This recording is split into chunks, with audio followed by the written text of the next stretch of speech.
எதிர்காலம் உண்டு என்பதை நீ ஒரு நாளும் மறக்காத. நீ 1000 நன்மை செய்திருப்ப, உன்னை தூஷிக்கிறதுக்கு நாவுகள் காத்திருக்கும். இப்படி செய்துட்டாங்கன்னு பேசலாடா. அவர்களோடு பேசினா உன்னுடைய தரம் இழந்துவிடும், உன் தரம் இழந்துவிடும். பொறுமையாயிரு. கர்த்தர் தெளிவாய் தீர்க்க தரிசனமாய் பேசுகிறார். ஆண்டவர் பார்த்து கொண்டே இருக்கிறார். ஆண்டவர் பார்த்து கொண்டே இருக்கிறார். ஆண்டவருடைய சித்தம் இல்லாமல் எவனும் ஆண்டதில்லை, எவனும் ஆண்டதில்லை. ஆண்டவருக்கு தெரியாமல் ஆண்டவனும் இல்லை, ஆண்டவருக்கு தெரியாமல் மாண்டவனும் இல்லை. எத்தனை பேருக்கு நான் சொல்றது புரியுதுமா மக்களை? எத்தனை பேருக்கு நான் சொல்றது புரியுது? ஆண்டவருக்கு தெரியாமல் ஆண்டவனும் இல்லை, ஆண்டவருக்கு தெரியாமல் மாண்டவரும் இல்லை.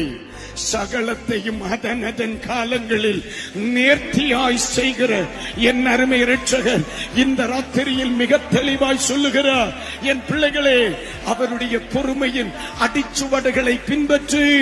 நீ வெட்கப்பட்ட அனைத்து ஸ்தானங்களிலும் உன்னை அவர் கீர்த்தியும் புகழ்ச்சியும் ஆக்கி உன்னை தலைநிமர பண்ணுவா. எந்த வார்த்தைக்கும் பதில் சொல்லாத. நீ பொறுமையாயிரு, நீ பொறுமையாயிரு, பொறுமையாயிரு. என் கர்த்தருக்கு அது பிரீதியாக இருக்கும். ஹல்லேலூயா சொல்லுங்க. ஹல்லேலூயா, ஹல்லேலூயா.